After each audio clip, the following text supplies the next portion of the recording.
Assalamualaikum warahmatullahi wabarakatuh. Perkenalkan, nama saya Muhammad Diki Ihsanuddin, mahasiswa Universitas Paramadina, program studi ilmu komunikasi. Di sini saya akan mempresentasikan PowerPoint saya yang bertema budaya nobar. Apa itu nobar? Nobar kepanjangan dari nonton bareng atau nonton bersama yang biasanya dilakukan oleh orang-orang terdekat atau kerabat yang punya kesamaan dengan yang mereka suka. Nah, kenapa sih nobar?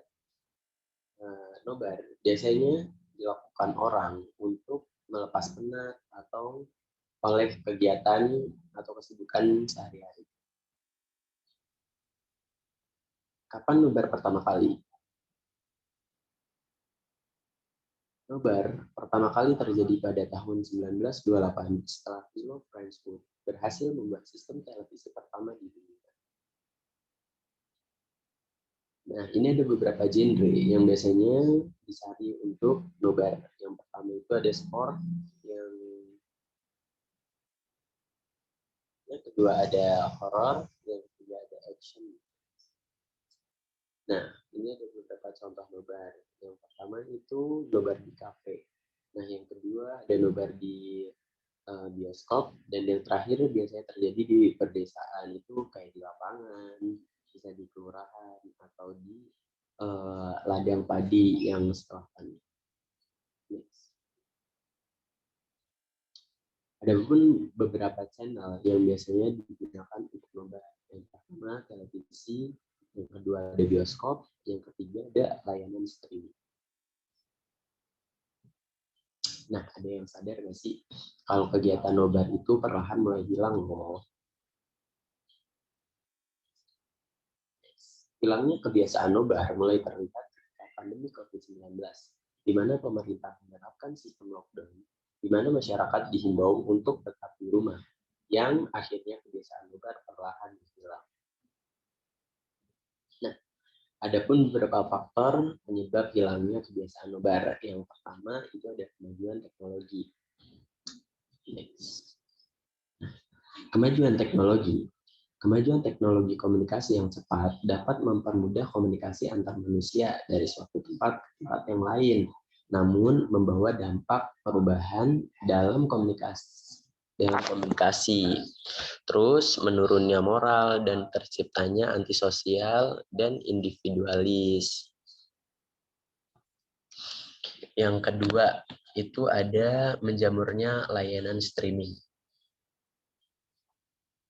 Nah, kemajuan sosial media ini sampai adanya beberapa layanan streaming ya, yang ngebuat orang jadi lebih memilih nonton sendiri di rumah.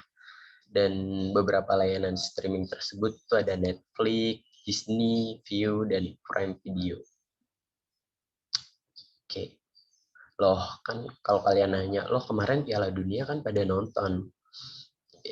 Ini ada alasannya.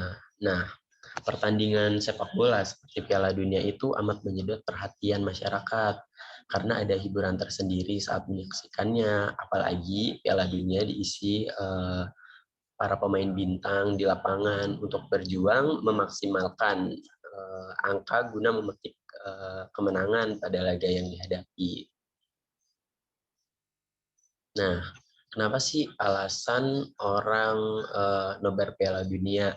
Yang pertama itu ada karena Piala Dunia itu piala bergengsi. Yang kedua, Piala Dunia itu cuma diadakan dalam kurun 4 tahun sekali.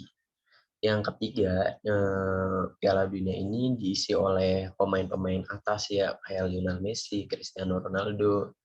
Nah, yang keempat, ini fun fact, kalau Piala Dunia atau ada kompetisi bola itu biasanya dijadikan buat ajang taruhan, biasanya itu anak-anak muda.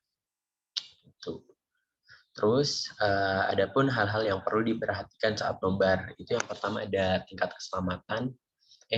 keamanan, karena biasanya kalau ada nobar ada beberapa kasus di mana ada pencurian, mungkin pembobolan rumah atau pencurian kendaraan motor saat di parkiran nobar ya. Dan yang kedua itu ada kesehatan, karena biasanya ada kasus di televisi di mana ada remaja yang kurang tidur karena dia keseringan nobar yang menjadikan sakit, kemudian ada didiagnosa penyakit apa yang akhirnya menyebabkan dia meninggal.